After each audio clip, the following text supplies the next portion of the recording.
Thank you, Tim. Thank you. Back at you, brother.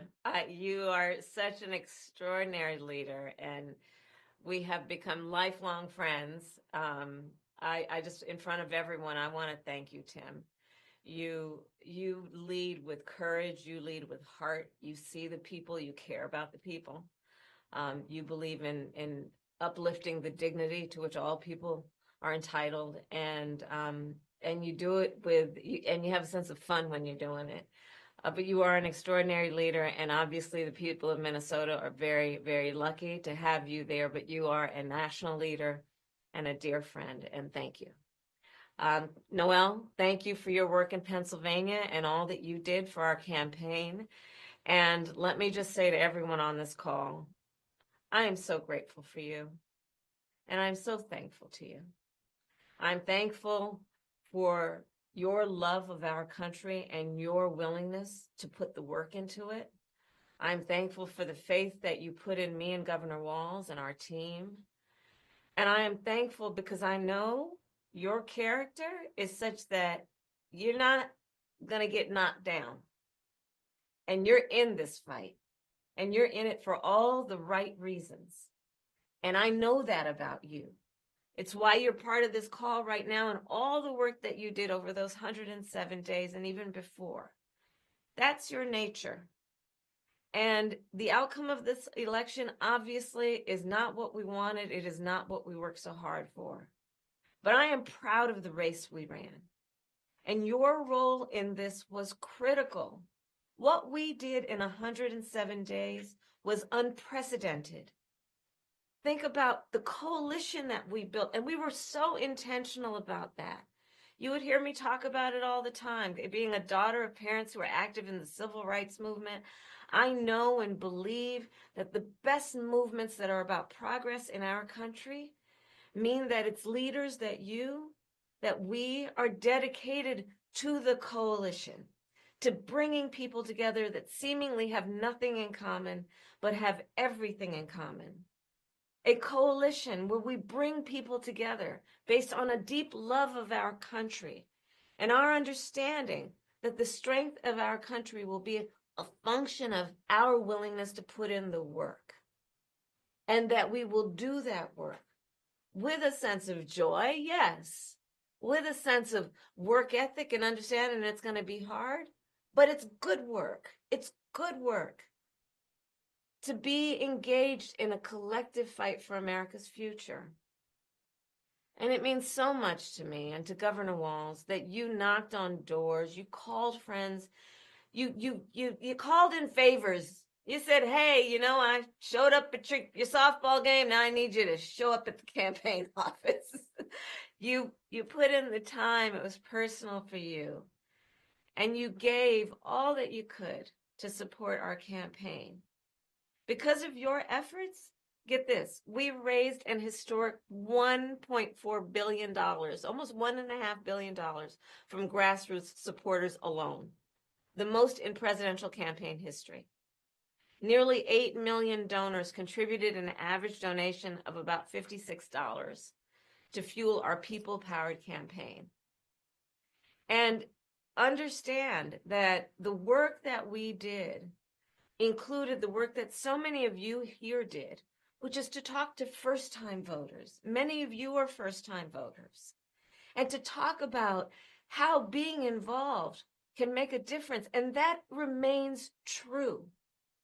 And that's one of the pieces that I just want us to please take away, that our fight for freedom and for opportunity and for the promise of America, it included, for example, nearly almost 4 million first-time contributors to our campaign because of the work you did of helping people know that they can be engaged and that they're not outside, that they're inside, that we're all in this together.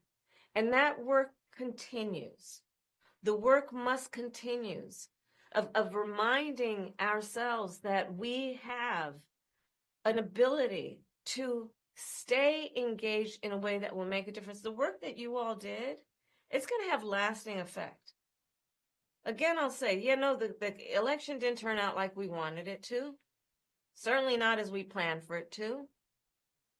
But understand that the work we put into it was about empowering people. That's the spirit with the work we did.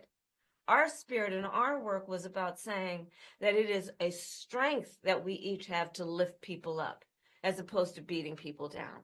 It is a strength we have that has lasting effect.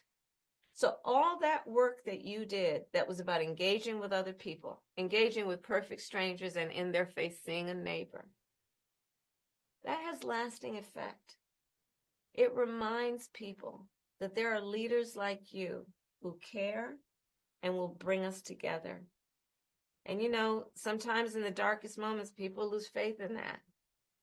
Are there people out there that feel that way? And you reminded people that yes, there are. And there are a lot of us. And that strength cannot be taken from us. That is our strength. It cannot be taken from us. So listen, as I said the day after the election, I still strongly believe the light of America's promise will burn bright as long as we never give up and we keep fighting.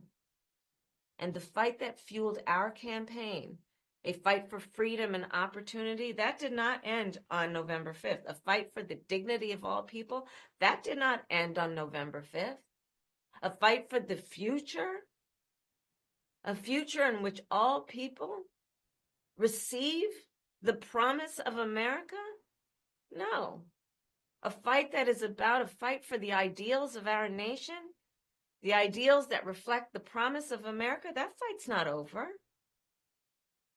So look, we still have a lot to fight for, okay? A future where every American can pursue their dreams, ambitions, and aspirations, where the women of America have the right to make decisions about their own body, not their government telling them what to do. Our fight for the rule of law, for freedom for all, for equal justice, for the sacred principle that everyone, no matter where they start out, has certain fundamental rights and freedoms that must be upheld. That's not over. That fight's still in us, and it burns strong. And I know this is an uncertain time. I'm clear-eyed about that. I know you're clear-eyed about it. And it feels heavy. And I just have to remind you, don't you ever let anybody take your power from you. You have the same power that you did before November 5th. And you have the same purpose that you did. And you have the same ability to engage and inspire. So don't ever let anybody or any circumstance take your power from you. Look, this mission that we have, it takes hard work. But as you've heard me say many times, we like hard work. Hard work is good work. Hard work can be joyful work.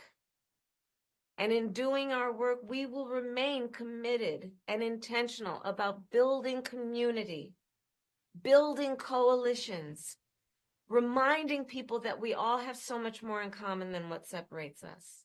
We will be armed with the faith and the fuel that tells us what is possible and then drives us to achieve it.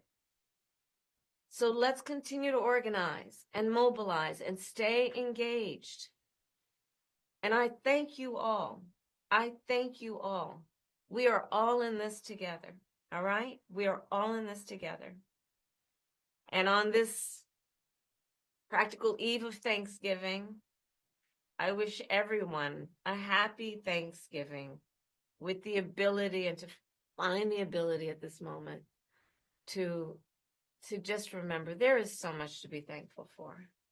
And so I wish for you that you are surrounded by the people you love and who love you. As you know, I encourage you to be around family in whatever way you compose that family, but to take a moment and just reflect on all the good you have done and all the good you have yet to do.